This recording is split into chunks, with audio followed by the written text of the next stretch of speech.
देखिए, सवाल तो आज कई हैं, लेकिन सबसे पहले मैं आपसे यही जानना चाहूँगी क्योंकि बिहार बंद का लेफ्ट पार्टीज़ ने कॉल दिया था, कितना इसका इम्पैक्ट रहा, कितना असर रहा और कितने स्टूडेंट्स इसमें शामिल हुए?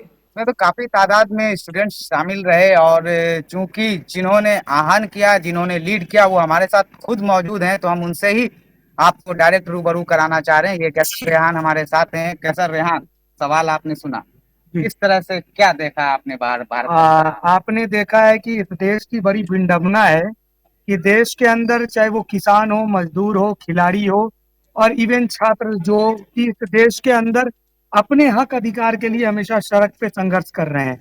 आपने देखा कि लगातार बिहार के अंदर जो भी परीक्षाएं हो रही हैं, वो परीक्षाएं होने से पहले उसका पेपर लीक हो जा रहा है। और जब बच्चे अपने सवालों के लिए और अपने हक के लिए जब सड़क पे आते हैं, तो उनके ऊपर लाठियां चलाई जाती है, उन पे वाटर कैनन फेंकी जाती है और कई बच्चे इससे आहत होकर आत्महत्या कर लेते हैं। तो आपको मालूम होना चाहिए कि इससे जो डबल इंजन की सरकार है बीजेपी और जदयू की, तो वो नीतीश कुमार ये भूल रहे हैं कि वो भी छात्र आंदोलन के ही उपज है। उस छात्र आंदोलन से उपज कर ही वो इस सत्ता में आए हैं।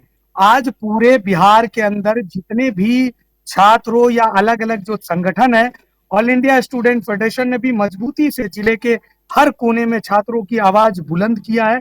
उसको न्याय कैसे मिले, उसके हक अधिकार की बात कैसे की जाए, उसके लिए हम लोग लगातार संघर्षरत हैं।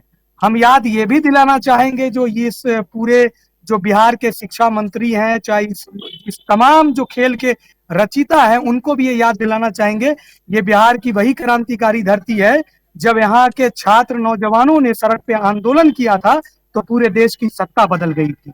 और अगर इस वो नशे में है तो हिटलर भी अपने सत्ता से हटाया गया। हिटलर भी अपने सत्ता का बड़ा गुरूर था, उसको भी लास्ट में आत्महत्या करना पड़ा।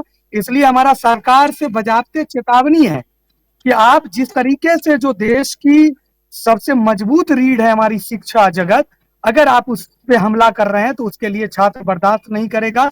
उसके लिए हम आर पार की लड़ाई लड़ने के लिए कैसे तैयार हैं। रेहान जी, एक सवाल मेरा आपसे ये है कि क्योंकि ये कहा जा रहा है कि पेपर लीक ही नहीं हुआ, बीपीएससी जो बिहार यूपीएससी की तरफ से जो कहा गया कि पेपर लीक ही नहीं हुआ है, तो फिर प्रोटेस्ट किस बात का हो रहा है?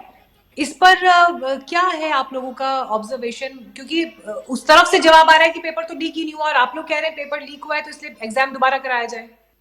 मुखालफत आपकी, निंदा आपकी और शर्मिंदा हम हो। पूरा देश का अब चौथा स्तंभ आप भी हैं। पूरे लोकतंत्र को बनाने वाले ये जो देश के मीडिया है, उन मीडिया का ये हाल फिलहाल के चैनलों के माध्यम से देख लीजिए। हमारी आंखें झूठ बोल रही होगी, हमारा कान सच सुन नहीं पाया होगा, लेकिन इस ब्यूरे बिहार के अंदर एक ऐसे भी स्वतंत्र मीडिया कर्मी है जिनको पता है कि पेपर लीक हुआ है। और अगर पेपर लीक नहीं होता तो हजारों की तादाद के संख्या में लोग आज पटना के गर्दनी बाग में नहीं बैठे होते। जिनका घर सिर्फ पटना के अंदर नहीं है, वो इस बिहार के अलग अलग सुदूर इलाके गांव से आते हैं, जो बड़ी मेहनत और मशक्कत से अपने किसान के बेटे हैं, मजदूर के बेटे हैं, उन पैसों को बचाकर वो वहां तैयारी करके बीपीएससी और पीएससी का एग्जाम देने के लिए आते हैं। और वहां से पेपर लीक हो जाता है। अगर पेपर लीक नहीं होता तो अगर सरकार तो फ्रंट पे आके कहती, सरकार मुंह चुरा क्यों रही है? सरकार इस आंदोलन को कुचलने का काम क्यों कर रही है? सरकार को अगर इसी बात का डर नहीं था तो वो वाटर कैनल छात्रों पे लाठियाचार्ज नहीं करती, बजाते वार्ता के लिए बुलाती और सबूत दिखाने के लिए कहती। सरकार अपने तंत्र को छुपाने की साजिश रच रही है।